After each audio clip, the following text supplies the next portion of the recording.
자, 제7장 12원령의 인원 사령을 논함에 대해서 알아보도록 하겠습니다. 자, 본문을 읽어보겠습니다. 자, 인지일주 불필 생봉 로강 즉 원령 효수 2년 일시중 득 장생 로강 편 불이약 이렇게 설명하고 있습니다. 자, 번역을 해보면 사람의 일주는 그쵸 반드시 상생이나 로강을 만나는 것은 아니다. 그죠? 즉 원령이 휴수하더라도 년이나 일이나 시 가운데에서 장생이나 로강을 얻게 되면 편안하여 약하지 않다. 이렇게 설명하고 있습니다. 자, 이 소리는 무슨 소린가요? 이제 그 억부용신을 우리가 살필 때 일간이 원령에서 록이나 왕지를 만나면 심강한 사주라고 일단 출발을 하고요. 또 원령에서 식신, 재성, 관성 등을 만나면 신약하다고 하는데 그것은 원령에서 록왕지를 만났다는 것은 비경겁제를 만났다는 거고요. 그 다음에 이제는 원령에서 상생을 만났다는 것은 인성을 만났다는 거예요. 그쵸? 그래서 여기서 이제 인성까지 만나면 인성이나 록지나 왕지를 이렇게 만나게 되면 일간이 신강하다 이렇게 얘기를 하고 그 다음에 이제 일간이 원령에서 식신이나 재성, 관성 등을 만나게 되면은 이게 이제 휴수하다는 거거든요. 그래서 이걸 그렇게 되면 신약하다고 하는데 그렇지만 연지나 일지나 시지에서 비경겁제인 로강지나 또는 양간의 장생지, 그쵸? 이 양간의 장생지는 보통 인성이 돼요. 그쵸? 편인. 그래서 장생지를 만나면 원령에서 비록 식신이나 재성, 관살 등을 만나도 일간이 약하지 않다. 이 얘기를 지금 하고 있어요.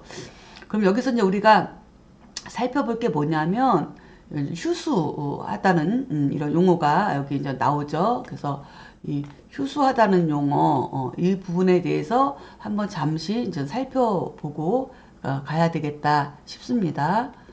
자, 그러면 자, 이 휴수하다는 것은 왕상 휴수사에서 나온 말이거든요. 그럼 이 왕상 휴수사에 대해서 좀 알아봐야 되겠죠. 그래서 왕상 휴수사는 오행의 8개 휴양설에서 그 근원을 찾아볼 수 있는데 오행의 8개 휴양설은 전국 시기에 추연의 오덕 종시설을 필두로 해서 사람의 운명을 이렇게 오행 안에 넣어갖고 자연 현상으로서의 오행설을 해석하여 인간 사회의 준칙으로 규범화한 것이에요. 그래서 이제 어떤 우한의식에 의해서 뭔가가 이제 결정을 해야 되는데 불안하고 하니까 뭔가 점을 치면서 그 질문하는 어떤 문제가 만약에 이렇게 점친 그 날이나 월에서 이렇게 상생을 받으면은 이거는 이룰 수 있다, 길하다 이런 점을 쳤고요.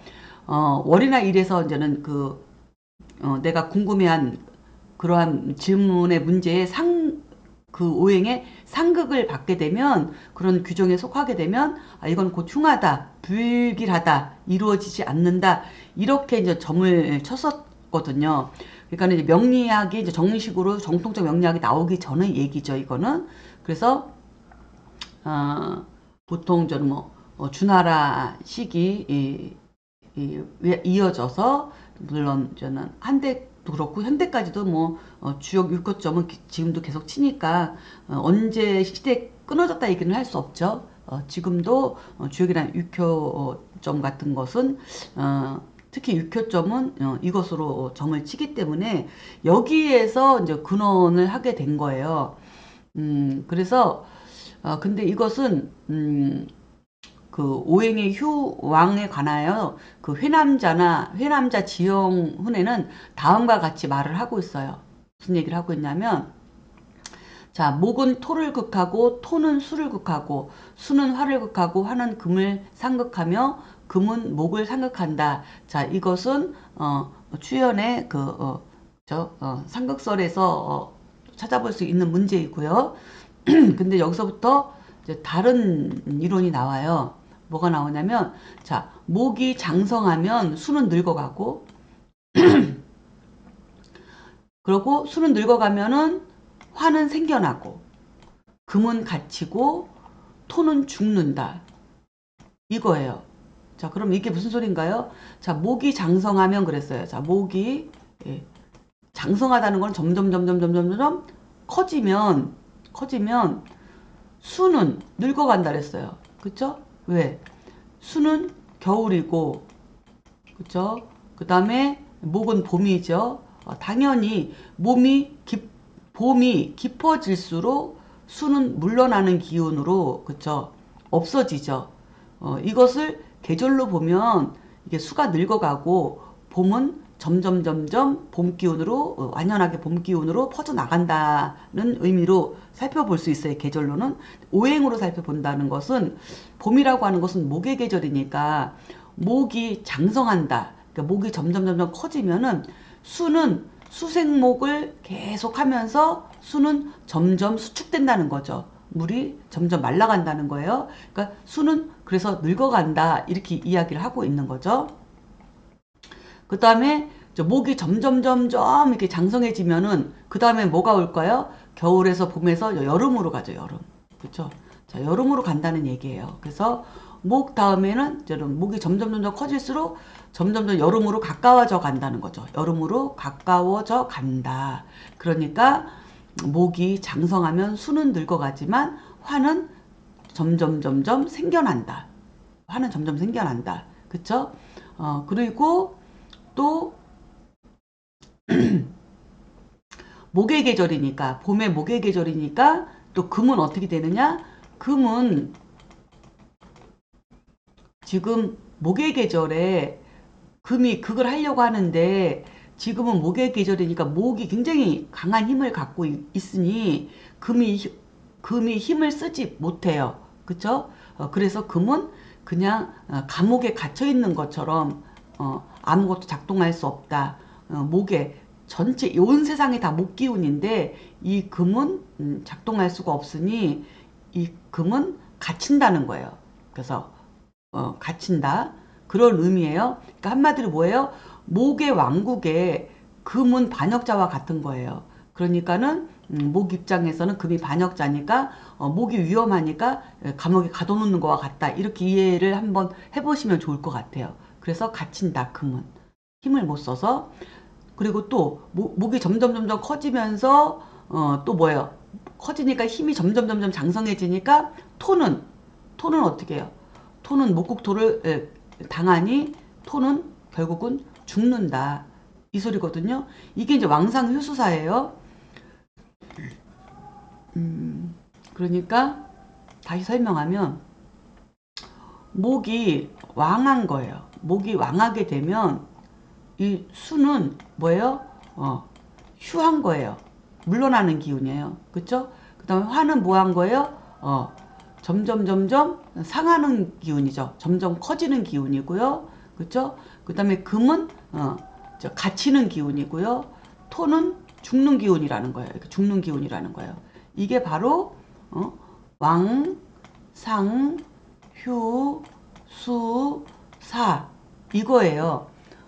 그래서 이거를 가지고 이제 우리가 지금까지도 명리학에서 사주의 신강신약을 볼 때 이것을 많이 사용하고 있습니다. 자, 다음 한번 보겠습니다.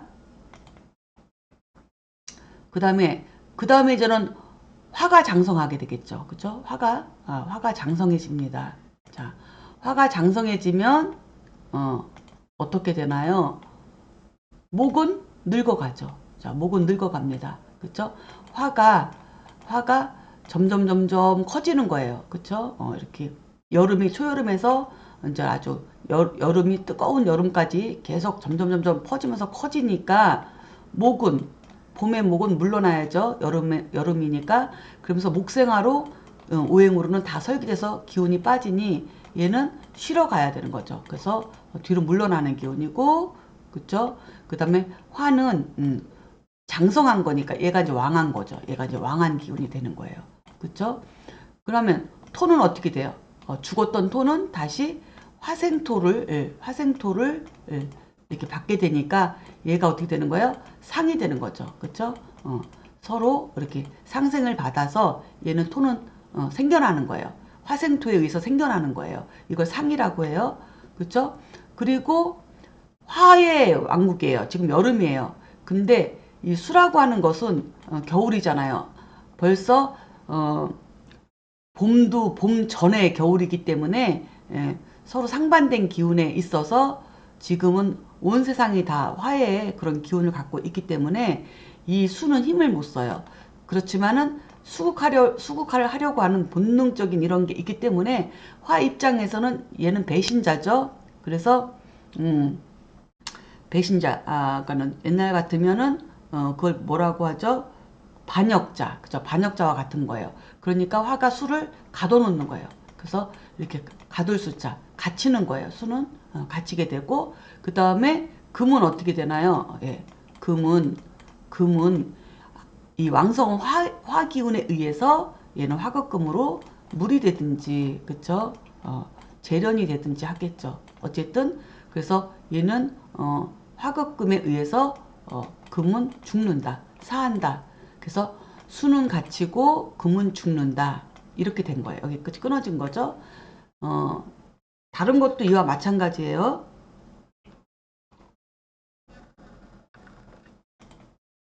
그래서 이번에는 그냥 읽어보도록 할게요. 자, 그 다음에는 이제 토가 장성해지는 거죠. 그쵸? 화생토를 받았으니까. 그 토가 장성해지면 또 화는 늙어가고, 또 금은 또 새로 생겨나고, 목은 또 갇히게 되고, 수는 죽게 되고, 그쵸? 그 다음에, 또 그렇게 되고 나서 또 금이 이제 다시 대신 장성하게 되겠죠? 토 다음에는 토생금에 의해서 이렇게 금이 점점 커지면서 얘가 장성해지는 거예요. 그러면은 토는 늙어가고 또 금생수로 그쵸? 금생수로 수는 생겨나고 화는 이제 화급금 하니까 갇히게 되는 거고 그쵸? 화는 갇히게 되고 목은 금극목으로 죽게 되고 그쵸? 목은 죽는다. 그리고 또 이제 금생수 했으니까 이제 수가 점점 커서 수가 또 장성하게 되면 금이 다시 또 늙어가죠. 그리고 수생목에 의해서 목이 생겨나고 토국수를 하려고 하니까 토는 갇히게 되는 거고 수의 계절에서 화는 수국화에 의해서 죽는다. 이것이 바로 왕상휴수사다. 이렇게 이해하시면 되겠어요. 그래서 이것이 이제 어떻게 써먹는가는 이제는 제가 차근차근 다시 설명을 드리도록 하겠습니다. 자, 그래서 이 경시역전, 경방, 한대의 관방 역학자였던 이 경방이라는 사람은, 이것을 근거로 해서 8개 휴왕설을 제기합니다. 그래서 이 경방은, 경시역전에 다음과 같이 말을 하고 있어요. 그래서 어떻게 이야기를 하고 있냐면, 자, 인중에는 화를 생하고, 또 해중에는 목을 생하고 사중에는 금을 생하고 신중에는 수를 생하고 여기까지가 일단 끊어볼게요. 자, 이 소리는 뭘까요? 그렇죠? 인중에는 화를 생하고 그러면 이게 목생화해서 그런가 보다. 해중에 목을 생한다. 수생목을 하니까 당연히 생하지. 그 다음에 사중에 금을 생한다. 화생토 토생금을 하나 보다. 그쵸? 그 다음에 금 중에는 수를 생한다. 금생수 하나 보다. 이렇게 봐도 되죠. 그쵸? 근데 이렇게 봐도 되지만 이것보다 더 중요한 게 있어요. 그럴 것 같으면은 뭐 인중에는 화를 생한다고 얘기해요. 가운데 축자 들어가지 말아야지. 그냥 목생화 이렇게 하면 되죠. 목생화, 수생모, 화생토, 토생금, 금생수 하면 되는데 왜 인중에는 화를 생하고 해중에는 목을 생하고 사중에는 금을 생하고 신중에는 수를 생한다고 이야기를 했느냐. 이거는 장생지를 얘기하는 거예요. 이거는 다 장생지. 양간의 장생지를 얘기하고 있는 거예요. 장생지. 장생지는 뭐예요? 12운성에서 나온 얘기죠. 그래서 이 8개 휴왕설이 12개로 늘어난 거예요. 5개 단계의 왕상휴수사가 12단계로 늘어난 근거를 여기서 살펴볼 수 있다. 제가 하고 싶은 얘기는 이거거든요. 그러니까는 인하고 해하고 사하고 신은 계통별 특성에서 인신사의 사생지잖아요. 그쵸? 12운성 용어로 사생지죠. 일단 다 뭐예요? 입춘, 입동, 입하, 입추잖아요. 그쵸? 자기 계절을 막 세워놓는 그런 절기인데 얘네들은 뭐라 그랬어요? 항상 자기 계절을 세워놓고 마음이 미래에 가 있어서 다음 돌아올 계절에 마음에 가 있어서 그것을 위해서 준비하는 특성을 갖고 있다라고 제가 일부 1장에서 설명을 드렸던 것으로 기억을 하고 있거든요. 그래서 이것은 임목은 바로 병화의 장생지라는 뜻이고 해수는 간목의 장생지라는 뜻이에요. 그냥 목을 생한다고 해서 을목을 생하거나 정화를 생한다는 뜻이 아니에요. 장생지를 얘기하는 거예요. 그래서 인중에 화를 생한다는 것은 병화를 얘기하는 거고 해중에 목을 생한다는 것은 간목의 장생지라서 이렇게 얘기한 거고 사중에 금을 생한다고 하는 것은 사중의 경금이 장생지이기 때문에 이거는 경금을 얘기하는 거고 그 다음에 신중에 수를 생한다는 것은 신중에 임수가 장생하기 때문에 이 장생지를 설명하고 있는 것이다. 여기까지는 그렇게 이해를 하시면 될 것 같습니다. 자, 그래도 이제 12운성을 공부했으니까 이게 무슨 말인지 이해는 하시겠죠? 자, 그러면 자, 그 다음 거를 한번 또 살펴보죠. 자, 그 다음에 뭐라고 얘기했냐면은 이렇게 얘기를 하고 있어요. 축 중에 금을 극함이 있고 술 중에는 화를 극함이 있고 미 중에는 목을 극함이 있고 진 중에는 술을 극함이 있다. 그리고 토는 그 모두 안에 있다. 이렇게 설명하고 있어요.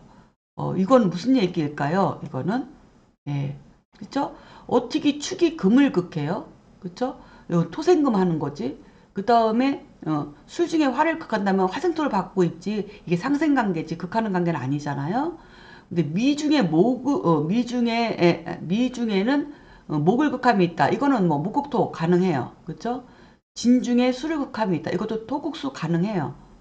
그렇지만 축 중에 금을 극함이 있고 술 중에 화를 극함이 있다는 것은 좀 이해가 안 가잖아요. 이것도 12운성으로 연결하면 됩니다. 12운성으로. 어떻게요? 축토는 경금의 묘지라는 뜻이에요. 경금의 묘지. 축 중에 금을 극함에 있다는 것은 신금을 극한다는 게 아니라 경금의 묘지라는 뜻이에요. 그러니까는 축토는 경금을 활동하지 못하게끔 그쵸? 축 중에 중기에다가 개신기 있죠? 개신기 이렇게 개신기가 있는데 이건 신금을 저장한 게 아니라 양간인 경금을 저장한 거예요. 중기에다가 그쵸? 이 큰 양은 크다고 했잖아요. 그 큰 양을 땅속에다 집어넣을 수가 없어요. 그래서 똘똘 말아가지고 기운으로다 엑기스를 해갖고 이제 집어 넣은 것 같아요. 이 묘지라고 하는 것은. 그래서 나올 때는 신금으로 나오는 게 아니라 경금으로 나와요. 개고될 때는. 그래서 경금으로 입고됐다가 경금으로 나온다. 이렇게 알고 계셔야 됩니다. 그래서 축이 금을 상하게 한다는 거예요. 축 중에 금을 상하게 함이 있다. 이것은 축토는 경금을 묘지 고지로서 축이 경금의 묘지 고지로서 경금을 입고시키는 작용을 하기 때문에 이거를 극함이 있다, 극한다 이렇게 표현을 해놓은 거예요. 또 술 중에 화를 극함이 있다고 하는 것도 이거와 마찬가지죠. 자, 술 중에는 뭐가 있어요? 지장간에 신정무가 있어요. 그쵸? 12운성으로 돌려보면 병화는 술토의 묘지가 됩니다. 그쵸? 그래서 이렇게 묘지가 되기 때문에 이것도 술 중에는 화를 극함이 있다고 한 거예요. 그래서 정화를 극한다는 게 아니고 뭐라고요? 병화. 병화를 이야기하고 있는 것이다. 이것도. 그래서 병화는 술토를 보면 입고되는 그런 기운을 가지고 있다. 이렇게 살펴보면 되겠습니다. 자, 미중에 목을 극함이 있다고 했는데 목이 미토를 보면은 극하는 게 아니라 미토에 그냥 입고돼요. 그래서 목극토가 되는 게 아니라 미토가 천간에 있는 간목의 기운을 이렇게 입고시키는 기운을 하고 있는 거예요. 이것 나중에 이제 후에 가서 또 공부를 하겠지만 입고시킨다고 하는 것은 이렇게 원국에 있을 때, 원국에 간목이 드러났을 때는 이거는 입고가 아니고 미중의 을목에 이건 통근하고 있는 거고요. 원국에 간목만 있고, 그쵸? 운에서 이렇게 미토가 운에서 왔을 때, 대운이든 연운에서 미토가 왔을 때는 이 간목을 입고하러 온다는 의미예요. 이제 원국에 미가 있는 경우에는 이건 통근이에요. 이건 이제 나중에 후에 다시 또 자세히 또 알아보도록 하고요. 지금 여기서는 지금 미토는 미중에 목을 극함이 있다는 것은 을목을 얘기하는 것이 아니라 간목을 이야기한다. 그래서 미토는 간목을 보면 이렇게 입고시킨다. 이렇게 그래서 이것을 간목이 목으로서의 활동이 정지된다. 아무것도 할 수 없다. 이렇게 보면 됩니다. 그래서 극한다고 한 거예요. 극함이 있다고 얘기한 거예요. 그래서 목국토가 되는 게 아니에요. 그 다음에 진중에 수를 극함이 있다고 한 것도 마찬가지예요. 왜냐하면 얘가 진이 수를 극하는 것도 있지만 그런 극함이 아니라 이 진중에 이 진토는 임수, 그렇죠? 천간의 임수의 기운을 입고시키는 기운이에요. 그래서 이 수를 극함이 있다고 이야기를 한 것이다. 자, 12운성 돌려보면 그쵸? 당연히 진에는 임수가 묘지가 됩니다. 그리고 토는 그 모두 안에 있다 그랬잖아요. 그래서 요거가 굉장히 중요해요. 요거가. 이거를 알아야 나중에 자평진전 뒷장에 가면은 토에 대해서 논함을 보면은 그때 이해할 수 있어요. 요런 거 하나씩 놓쳐버리면 이게 이제는 설명이 이렇게 부연 설명이 안 돼 있어서 놓쳐버리면 이해가 안 가요. 뭐라고 얘기냐면 진술은 진이나 술이 월지에 있을 때는 이건 충을 해야 된다. 충을 해야만이 진 중에 무토나 술 중에 무토가 움직여서 무토를 격으로 쓸 수 있다. 이런 얘기를 해요. 천간에 투간되지 않았을 경우에는 그냥 이것이 그러니까 진토나 술토에서 이 천간의 이 무토 기운도 이 토 속에는 봉기로 암장되어 있는 거라고. 암장되어 있는 거로. 그쵸? 그건 암장되어 있는 거로 이거는 분석을 해야 된다. 충미도 마찬가지예요. 충미도 이 충미 이 자체를 이걸 갖고 쓰는 게 아니라 뭐예요? 축중의 기토, 미중의 기토를 쓰는 거죠. 그쵸? 근데 얘네들이 충을 하면 축의 기토와 미중의 기토가 동해서 움직여서 이렇게 나온다는 거예요. 천간의 기토가 나와서 움직인다는 거죠. 그쵸? 제가 지금 무슨 말 하고 있는지 지금 잘 이해가 안 가시더라도 일단 기억을 하고 계시면 나중에 뒷장에 가서 내가 이 말이 무슨 말인지 이해가 가실 거예요. 그래서 지금 그냥 문장 그대로를 그냥 일단은 익혀두시는 게 좋을 것 같아요. 그래서 이거죠. 토는 그 모두 안에 있다. 그러니까는 뭐에 있다고? 진술충미 안에. 진술충미 안에 토가 다 봉기에 암장되어 있다. 이 얘기를 지금 하고 있는 거예요. 자, 그래서 여기서 이제는 8개 휴왕설의 그 왕상 휴수사가 그것을 근거로 해서 이렇게 12운성의 또 근거를 또 여기서 만들어 주네요. 이렇게 묘지랑 장생지에 대한 것을 이렇게 설명을 좀 하고 있습니다. 자, 다음 한번 살펴보겠습니다. 자, 오행의 8개 휴왕설을 명리하게 적용을 해보면 이제 이게 뭐냐면 자, 일간을 목화 토 금수 오행으로 나누어 볼 때 일간이 월지에 자기 계절을 만나면 이거는 왕한 것이다. 그쵸? 왕한 것이다. 이 얘기죠. 그러니까 만약에 간목일간이 이렇게 인월에, 그쵸? 인월에 또는 묘월에 봄에 이렇게 태어나면 이거는 일간이 왕한 것이다. 이거예요. 그 다음에 일간이 생을 받는 계절을 만나면 이거는 상한 것이다 그랬어요. 그쵸? 그러니까 간목일간이 해월을 만나면 그쵸? 그러면은 이건 뭐예요? 수생목이 되니까. 그쵸? 일간이 생을 받는 계절. 이거는 상이다, 상. 그러니까, 목이 어떻게 되는 거예요? 지금은 수의 계절인데, 목은 점점 생겨나는 거죠, 이게. 그쵸? 그러니까 수생목으로 다음번에 이제는 주인공이 될 그 오행은 바로 목이 된다는 거죠. 그쵸? 그 다음에 일간이 설기되는 계절을 만나면 휴한 것이다. 그러니까 간목일간이 언제 만나는 거예요?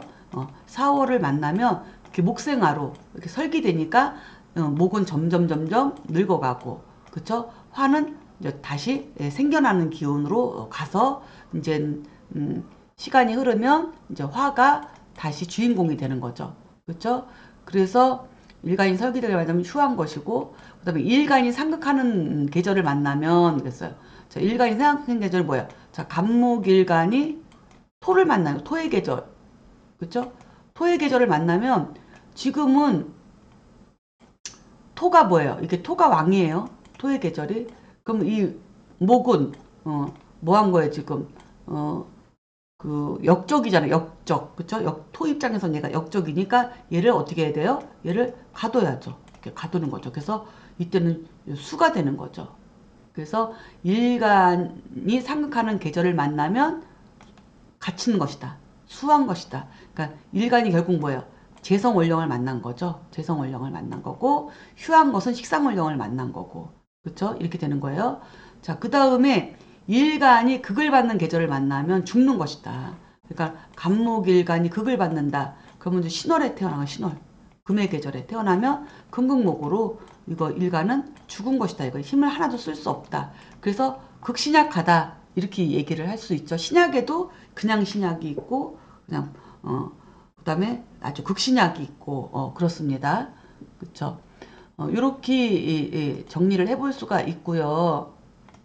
그래서 예를 들어서 목일간의 경우 자기 계절인 목을 만나면 왕한 것인데, 이것은 결국은 비겁, 비견이나 겁재라고 하는 록지 왕제를 만난다는 얘기고, 또 자신을 생해주는 수를 만난다는 것은 결국은 이건 상인데, 이것은 결국 인성을 이야기하는 거고, 또 일간이 월지에 설기되는 화를 만났다는 것은 휴한 것이라고 했는데, 이것은 이제 육신으로는 식상 원령을 만났다는 거고, 일간이 월지를 상극하는 토를 만나면 수로 갇힌다고 했는데, 이것은 일간이 재성원령을 만났다는 거예요. 그 다음에 일간이 극을 받는 금을 만나면 사한다고 했는데, 이것은 육신으로는 관살원령에 만났다는 것이다. 이렇게 정리를 해볼 수 있습니다. 자, 다음 문장을 살펴보겠습니다. 자, 취사 봉고 여귀유군 시설 위투고 이필충자, 그죠? 속서 지류야 그랬어요. 자, 이거는 뭐냐면 가령 고지를 만나게 되면 또한 뿌리가 있게 된다. 그러니까 우리가 고지는 뭐예요?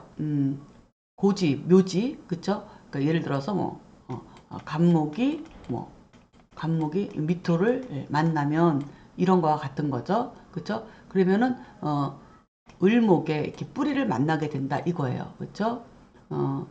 그래서 당시에 설하기를 말하기를, 그쵸? 고지에 들어가게 되면 반드시 충을 해야 한다고 했는데, 그쵸? 이것은 뭐예요? 속서의 오류이다. 이것은 속서의 오류이다. 이렇게 설명하고 있습니다. 그러니까 고지를 만나게 되면 이렇게 뿌리가 있게 된다. 비록 고지지만, 그러니까 원국에 있을 때, 이렇게 원국에 있을 때를 얘기하는 거야. 그쵸? 사주 원국에 있을 때는 얘가 뿌리 역할을 하는 건데, 그쵸? 당시에 말하기를 이렇게 고지에 이렇게 들어갔으니 이거는 반드시 뭐야? 축으로서 이거를 충을 해야 한다고 이렇게 했는데, 이거는 잘못된 속소의 오류이다. 이렇게 설명을 지금 하고 있습니다. 자, 그 다음에 또 다음 문장을 살펴보도록 하겠습니다. 자, 단양, 장생유력, 이음, 장생, 불심유력, 연역, 불약 그랬습니다. 자, 단, 양간의 장생지는 유력하다. 힘이 있다는 거죠. 그렇죠? 유력하고 힘이 있고 음간의 장생지는 유력함을 감당하지 못한다. 그러니까 힘이 없다 이거죠. 그래서 그러나 또한 불약, 약하지는 않다. 이렇게 설명하고 있어요. 자, 이거는 무슨 소리인가요? 자, 양간의 장생지는 힘이 있는데 음간의 장생지는 힘을 감당하지 못한다. 그렇지만 약하지는 않다. 자, 이 얘기는 하고 있어요. 이건 뭐냐면 양간의 장생지는 갑, 병, 무토는 병이랑 같이 보니까 빼고 무경임, 그쵸? 원래 토는 음양노소, 수와 목금의 충기로 만들어졌기 때문에 12운성에서는 토의 12운성은 없습니다. 자, 그래서 이 네 개만 살펴보면, 자, 양간의 장생지는 뭐라고 했어요? 아까 해수라고 했어요. 그 다음에 병화는 병화의 장생지는 임목이고요. 그 다음에 경금의 장생지는 사화,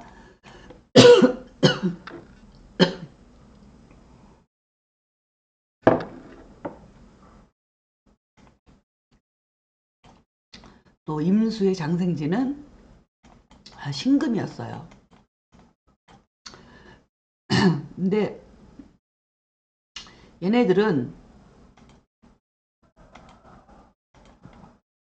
해 중에 간목을 가지고 있고 인 중에 병화를 가지고 있고 사 중에 경금을 가지고 있고 신 중에 임수를 가지고 있기 때문에 지장간에 이런 것들을 가지고 있기 때문에 양간의 이 장생지들은 다 모두 중기에 양간의 통근을 다 이렇게 뿌리를 갖고 있게 되는 거죠. 이렇게. 그렇죠? 거기다가 또 특징은 뭐냐 하면 얘네들이 다 또 수생목을 해요. 그쵸? 뭐가 봉기가 해 중에 임수, 그쵸? 인 중에 간목, 그 다음에 사 중에 병화, 그 다음에 또 신 중에 경금, 그쵸? 얘네들은 이렇게 수생목을 하죠. 수생목. 통근도 해주고 수생목도 하고, 그쵸? 목생화 해주고 통근 해주고, 그쵸? 화생토 토생금을 하는 거죠. 이거는 토는 항상 있으니까 이렇게 화생토 토생금 해주고 여기 통근 해주고 있고 그 다음에 임수도 경금에 이렇게 금생수 해주고 그 다음에 통근 해주고 이러기 때문에 양간의 장생지는 굉장히 힘이 유력한 거예요. 그렇죠? 양간의 장생지 힘이 굉장히 유력한 거고 근데 음간의 장생지는 이와 같지 않다는 거죠. 자. 음간의 장생지는 뭐예요? 을, 정, 신계 네 개를 보면 자 을목의 장생지는 오화가 되고 정화의 장생지는 유금이 되고 그 다음에 신금의 장생지는 자수가 되고 계수의 장생지는 묘목이 돼요. 그렇죠? 이것은 12운성을 돌려보면 아시겠죠? 음포태를 돌려보면 자 근데 얘네들은 어떻게 하고 있어요? 오 중에도 지장간에 목이 없어요. 목이 없고 그 다음에 유 중에도 화가 없어요. 화가 없고 지장간에 그 다음에 자 중에도 금이 없어요. 금도 없고 묘 중에 당연히 수가 없어요. 그뿐만이 아니라 그 통근이 안 돼 있는 거죠. 통근이 안 돼 있어요.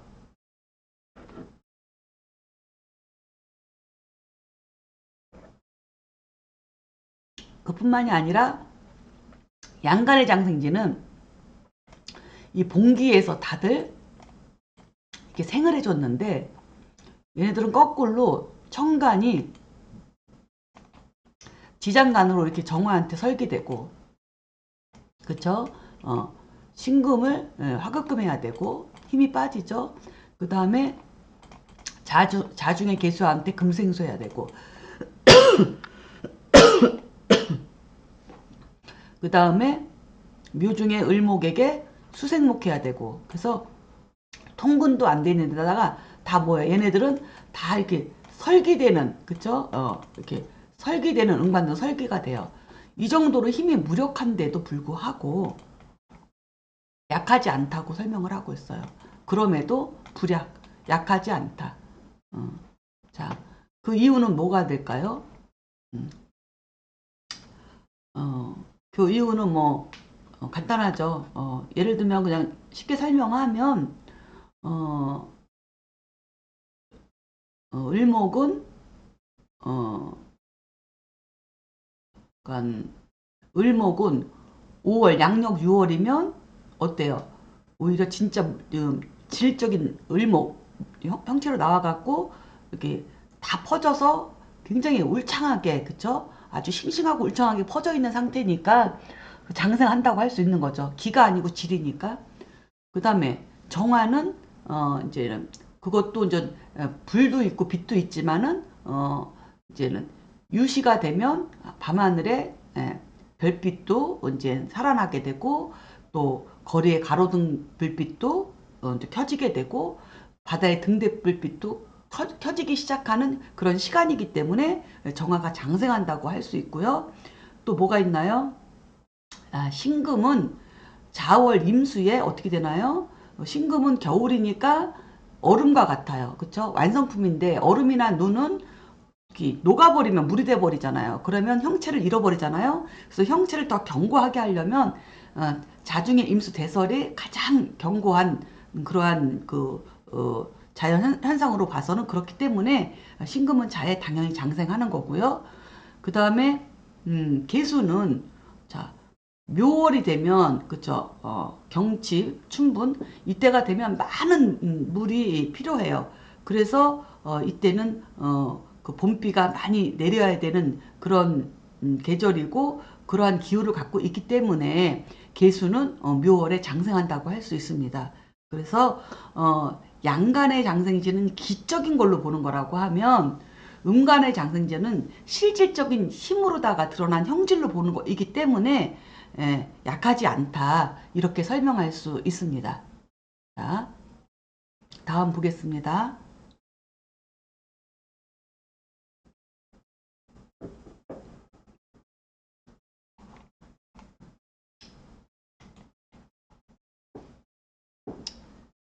자, 약시 봉고, 즉 양위유군, 이음위 무용.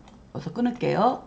자, 이처럼 고지를 만나면, 즉 양은 뿌리가 있게 되고, 그쵸? 음가는 무용해진다. 쓸모가 없어진다. 그쵸? 그 다음에 개양 대음소, 대양음소죠. 대양음소, 양득 겸음, 불능 겸양, 자연지리야 그랬어요. 자, 이 소리는 대개 양은 크고 음은 작다. 그쵸? 작은 것이니 양은 음을 겸하여 얻을 수 있고, 그래서 겸하여 쓸 수 있고, 그렇지만 음은 양을 겸하여 쓸 수 없다. 그쵸? 겸할 수 없다. 자, 이것은 뭐예요? 자연지리이다. 자, 이제 7장은 여기서 이제는 그 본문은 마쳤는데요. 7장은 문장은 좀 짧지만 우리가 이제 한 가지 이제는 우리가 이렇게 좀 알고 넘어가야 될 부분이 있어서 좀 정리를 좀 해야 될 것 같습니다. 어떤 부분이냐 하면은 음,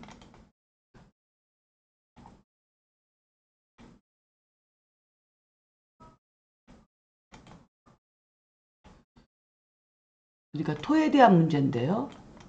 토에 대한 문제. 예. 이 토라고 하는 것을 지금 심효 선생님께서는 어, 양간의 지지, 그쵸? 양간의 지지는 갑병, 경, 임이죠. 양간, 천간에서 양간의 양간들은 고지를 만나면, 그쵸? 갑목은 미토를 만나야 되고, 병화는 술토를 만나고, 그다음에 경금은 축토를 만나고, 임수는 진토를 만나는 경우죠. 그쵸? 이렇게 만나게 되면 뿌리가 있게 된다 그랬어요. 그쵸? 뿌리가 있게 된다. 그러면은 뿌리가 있다고 한다면 이게 이제 뿌리가 있다고 한다면 그러면 뭐 묘지 고지의 의미가 없잖아. 그렇죠? 그냥 뿌리가 된다고 하면은 그런 의미가 없는 거잖아요. 의미가 없다. 그렇죠? 묘지 고지의 그 의미가 없죠. 12운성에 이 묘지 이꼬가 돼야 되는 건데 이거는 통근이고 뿌리다. 근데 이거를 갖다가 이꼬됐다고 해서 충으로 다 열어야 된다. 그쵸? 충으로 열어야 된다고 하는 것은 속소의 오류다. 이렇게 설명을 했거든요. 그러면 좀 뭔가 좀 모순이 있어 보이잖아요. 그래서 요거를 좀 잘 우리가 짚고 넘어가야 되는데, 자, 이 얘기는 뭐냐 하면, 이거예요. 그 사주 원국에서, 예를 들어서, 이렇게, 갑목이, 이렇게 있는데, 뭐, 미월에 태어났건, 또 뭐, 연에 있건, 그쵸? 일은 있을 수 없고, 그쵸?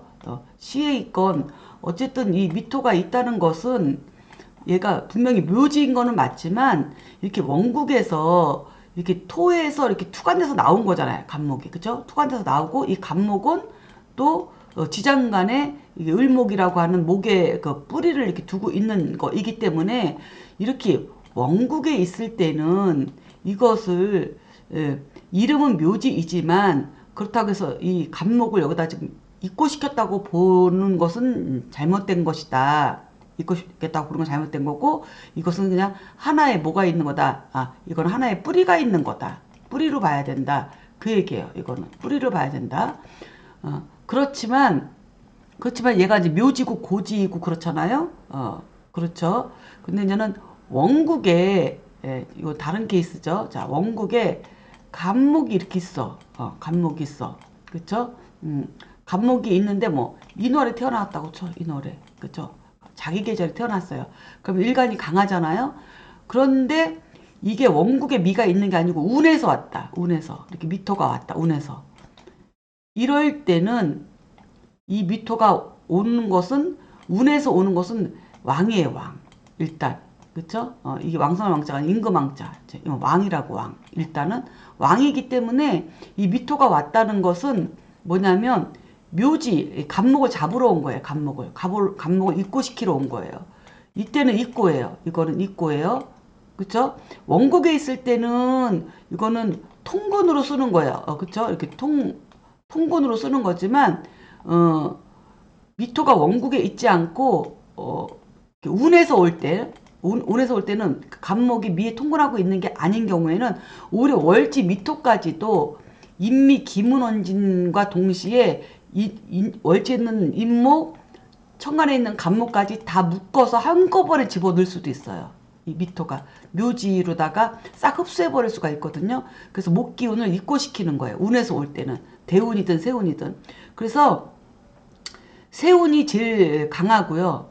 1등으로 강한 거고 그 다음에 대운은 두 번째고 사주 원국은 백성과 같다 그랬어요. 그래서 뭐 연운에서 오는 거는 임금이고 대우는 신하고 원국은 백성과 같다고 했거든요. 그러니까 운에서 딸랑 뭐 미토 하나 이거 뭐 이렇게 딸랑 왔는데 이 많은 뭐 간목, 임목이 이렇게 아무리 많아봤자 원국에 있는 뭐 8글자야. 다 4개 중 8글자가 다 목이라 하더라도 근데 이 미토는 온 세상이 다 미토거든요. 그러니까 이때는 운에서 오는 이 미토는 이 간목을 싹 입고시키러 얘네들을 싹 입고시키러 오는 거고 원국에 있는 이렇게 원국에 같이 딸려 있는 이 미토는 간목에 뿌리 작용을 한다는 거예요. 그래서 이거를 헷갈리시면 안 되고 잘 이건 구분을 할 수 있어야 된다. 자, 예를 들어서 지금 이제 올해가 개면이니까 내년에가 갑진년이잖아요. 그렇죠? 내년에가 갑진년이 옵니다. 그러면은 이 진토가 뭘 잡으러 오는 거예요? 진토가 천간의 임수, 지지의 해수를 잡으러 오는 거예요. 그쵸?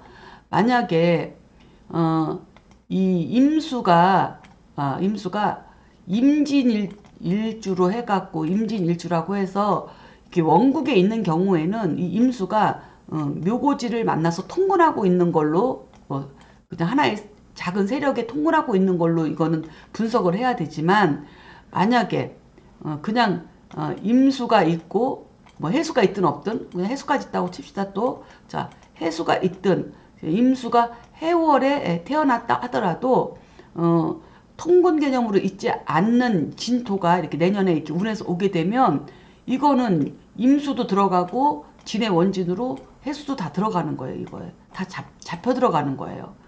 그러면 무슨 일이 일어날까요?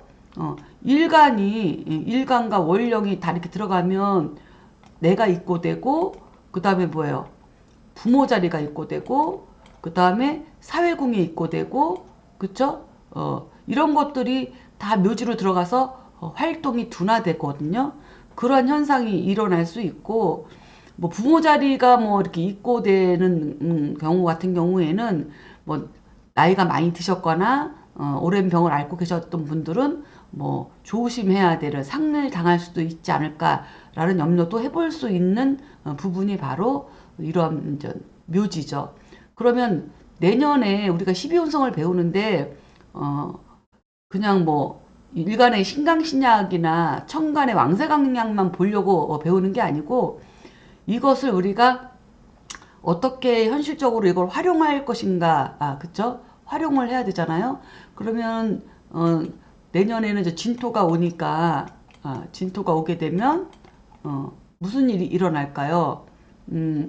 예를 들어서 자 간목일주한테는 임수가 뭐가 되겠어요?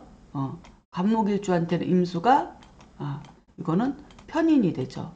편인. 그쵸? 을목에게는 이게 정인이 되겠죠. 그러면 내년에는 간목일주들은 그쵸? 인성이 다 입고되는 운이에요. 인성이 다 입고되는 운이니까 뭐 문서가 없어지는 거니까 뭐 집이 매매될 수 있겠죠. 그게 좋은 일일 수도 있어요. 또 팔려고 했는데 안 팔렸던 사람들은 이런 게 이제 입고될 수 있고 또 부모님의 문제 이런 것들이 입고되는 거니까 문서의 문제 이런 것도 다 입고되는 걸로 봐야 되고 그 다음에 이 진토가 임수의 묘지이지만 또 음간의 묘지는 신금이죠. 그렇죠? 내년에는 또 신금도 또 묘지에 들어가요. 그렇죠? 그래서 내년에는 임수하고 신금이 묘지에 들어가는 거니까 이 부분을 잘 살펴봐야 되겠죠. 그렇죠? 그래서 진토가 오면 일단 간목일주는 인성하고 뭐예요? 금목목이니까 정관. 그렇죠? 그래서 편인 정관이 내년 입고되고 을목에게는 정인과 편관 칠살이 입고되는 거에 대해서 우리가 살펴봐야 된다. 자, 또 뭐가 있어요? 또 이제 병화가 있죠. 그쵸? 병화.